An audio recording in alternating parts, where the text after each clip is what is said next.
pessoal, professor Júlio. Voltamos agora com o nosso segundo módulo, dando continuidade ao nosso conteúdo de radioterapia.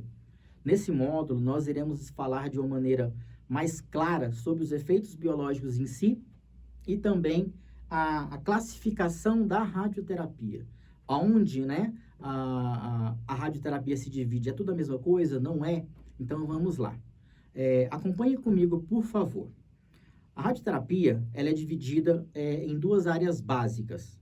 Nós temos a teleterapia, que é um tratamento com fonte a longa distância, ou seja, o paciente, ele vai estar um pouco distante ali do equipamento, do emissor de partículas.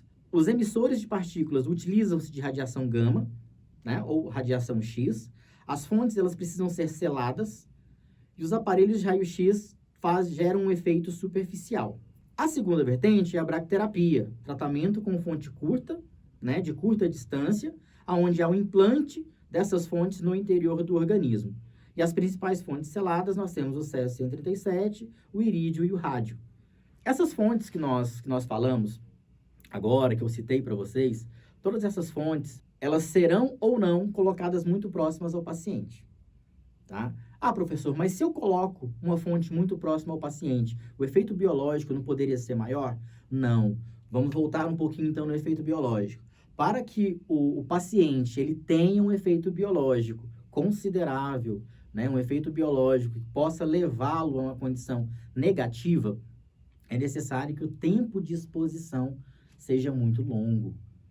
Tá? Nesse caso, aí sim, o paciente, o indivíduo, ele teve, não só o paciente, mas o indivíduo, ele teve ali o contato com a radiação gama.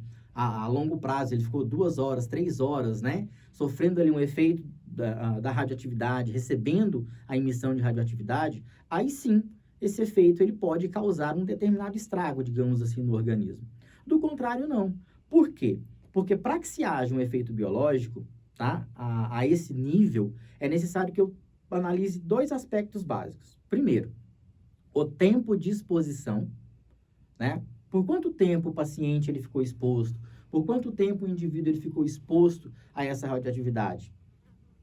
E segundo, que é a intensidade de energia que está sendo liberada. Então, eu preciso considerar também qual é o elemento radioativo. Eu posso citar 2 exemplos para vocês.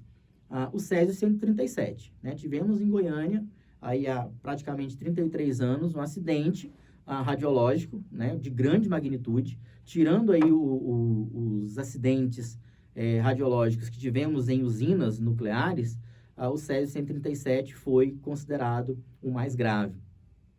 O tempo de exposição em relação ao césio não precisa ser elevado.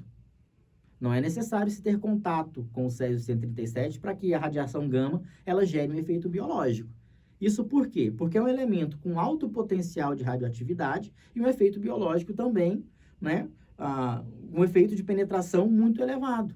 Então, pouco tempo de exposição em relação ao césio-137 pode ser crucial. Se pegarmos um outro exemplo, que é o iodo, o iodo 131, que é muito utilizado aí em exames realizados em tireoide, o iodo 131 tem uma vida uma meia-vida um pouco mais baixa. E essa meia-vida mais baixa significa uma baixa emissão de radioatividade. Então, seria necessário ter, diante ao iodo, um tempo de exposição muito maior para que um efeito biológico pudesse acontecer. Então, eu tenho tempo de exposição e elemento que está sendo utilizado para que eu considere, a priori, esse efeito biológico. No caso da radioterapia, tanto a bracterapia quanto a teleterapia, é necessário que se tenha aí um controle dessa radioatividade para que esse efeito biológico ele não seja prejudicial, mas sim ele se mantenha a radiação se mantenha dentro de níveis aceitáveis, vocês verão um pouco mais à frente, uma disciplina também específica, os efeitos estocásticos, que são efeitos onde eu preciso considerar aí dosagens significativas de radioatividade para que o organismo ele tenha alguma modificação. Mas quando se fala nesse efeito biológico dentro da radioterapia ou da bracterapia, eles serão sempre os mesmos? Não. Cada organismo ele vai responder de uma maneira diferente. É para isso que existe no nosso organismo, entrando um pouquinho na biologia, a homeostase. O nosso organismo, ele vive mediante adaptações. Então, ele vai estar sempre se adaptando ao meio. E cada indivíduo tem uma homeostase. O que é essa homeostase? É a regulação interna das atividades vitais.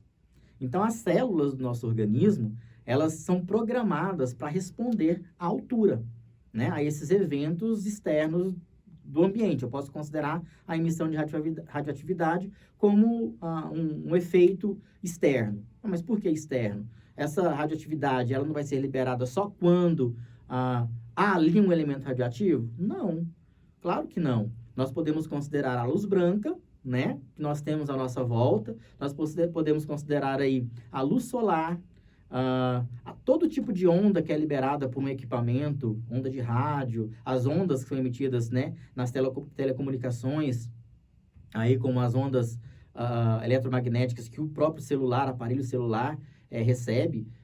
Existe uma discussão muito grande, né? Causa câncer, não causa câncer. Quando veio agora a questão do 5G, né, que é uma frequência um pouco mais elevada, começaram a criticar, falar, mas o 5G não vai ser prejudicial? Por que houve essa discussão? Poxa, eu tenho uma onda 4, né, que é o 4G que está abaixo, com um poder de alcance X. Aí agora eu venho com uma onda, né, 5G, Y, que está um pouco mais acima, com um poder de penetração muito maior. Então, é essa relação, né, de estarmos cercados aí por uma grande quantidade de radioatividade, a luz solar em específico é a principal, a luz branca também, né, nós podemos enquadrar aí juntamente da luz solar, e temos também as ondas que são emitidas por equipamentos que nós utilizamos no dia a dia. Então, houve essa preocupação. Mas isso vai gerar algum problema? Não vai gerar problema, porque existe, né, uma dispersão muito grande dessa radioatividade. Ela não está direcionada aos organismos em específico, tá? Então, em relação a esse efeito biológico causado por esses equipamentos, nós não corremos risco, não. Então, os riscos, eles são maiores quando há aí um poder de penetração muito longo, né, muito prolongado, um elemento radioativo com um poder de emissão de radioatividade também muito longo, isso pode gerar esse efeito biológico, tá? Então, resumindo o nosso conteúdo, né, o que foi falado agora, é importante termos a noção de que qualquer tipo de radiação que entre em contato com o organismo de um indivíduo, tá, com o organismo animal, com o organismo vegetal, ele vai gerar um efeito biológico.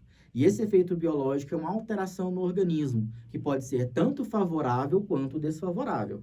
Em que momento que ela seria favorável? O tratamento de um câncer, né? Então, eu tenho a radioatividade sendo utilizada para matar células cancerígenas. Mas por que essa célula morre com mais facilidade? Porque ela está doente, né? A célula cancerígena, ela tem um alto poder de replicação e ela não tem um controle biológico, né, que nós chamamos de apoptose, que é o momento em que ela sabe que precisa morrer.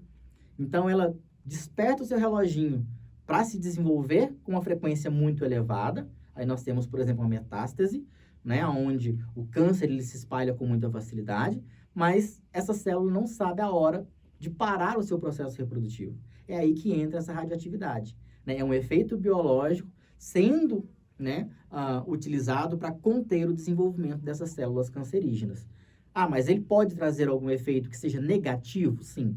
Pode, se não houver, como falei agora há pouco, uma preocupação, né, em contermos as áreas que são saudáveis, né, desse índice, desse volume de radioatividade. Então, é muito importante que a gente tenha a ideia de que o câncer ele vai ser tratado através da radioterapia? Sim. É todo tipo de câncer que vai ser tratado, né, com a radioterapia? Não é todo tipo de câncer que será tratado com radioterapia. Nós temos também a quimioterapia, que é uma base médica, uma base medicamentosa, né, com um poder de agressividade diferente. Nesse caso, vários tecidos serão afetados, então eu tenho queda de cabelo, né, palidez, morte de vários tipos de célula, porque é uma medicação muito forte que está na corrente sanguínea do indivíduo. A radioterapia em si, tanto a braquiterapia quanto a teleterapia, ela é concentrada, ela é localizada. Então, eu vou tratar em específico aquela área doente, né? Então, existem maneiras de contenção, de se bloquear aí a emissão de radioatividade em áreas que nós podemos considerar áreas saudáveis. Então, é um método seguro, é um método que vem crescendo muito, tá? Mas que, porém, é necessário que se tenha capacitações específicas para se atuar, para se trabalhar na área radioterápica, ok? Aqui nós terminamos nosso segundo módulo, espero que vocês tenham gostado e voltamos em um segundo momento com o nosso terceiro módulo. Até mais!